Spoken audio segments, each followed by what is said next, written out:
Halos 2 taon matapos kasunod ang paghihiwalay nila ng asawang si Carla Abellana, balik bansa na si Tom Rodriguez. Sa isang IG post ng manager ni Tom na si Popoy Caritativo, ibinahagi niya ang isang larawan ni Tom na inulan ng welcome back comments mula sa mga kasama sa industriya at fans. Kaya sa contract signing ni Carla bilang certified kapuso pa rin, matapos ang 15 taon, tinanong namin siya tungkol sa pagbabalik ni Tom sa bansa.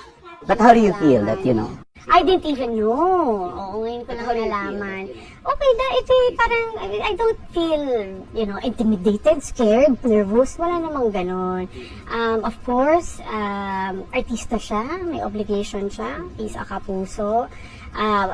Dadating naman talaga yung day na babalik siya sa trabaho. Hindi mo maiiwasan yan. I've thought about it many times. Expected naman yan. Nobody just knew when, di ba? So, I remember pa nga saying one time na nagtatanong sa akin, so ano magiging reaction mo? Let's say, pag nagkasalubong kayo or nagkita kayo. Are you ready for it? I think naman okay lang. Ready naman ako. Hindi naman ako yung type na, ayoko or avoidant or what. It's inevitable, ika nga.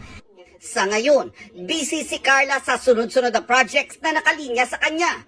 Habang ginagawa ang afternoon prime series na The Stolen Life, pinaghahandaan niya na rin ang isa pang serye with Bea Alonso na Widow's War. At ang good news sa fans, ayon kay SVP for Entertainment Group Lilibet Razonable, marami pa tayong gagawing mga projects with Carla. Nakita naman natin na napakahusay niyang artist. So, nararapat lang na ipagpatuloy natin yung mga magagandang dramas na with Carla.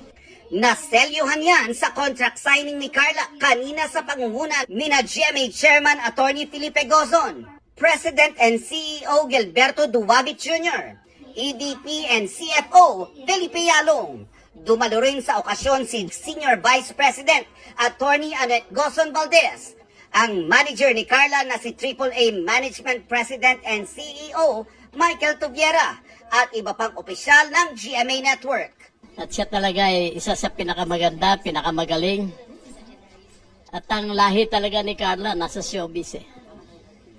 Kaya't sinabi ko na malayo pang mararating niya. It's a source of great happiness and pride when we see how the homegrown talents evolve and grow. Carla is a classic and one of the finest examples of that. Nelson Canlas, updated sa Showbiz Happenings.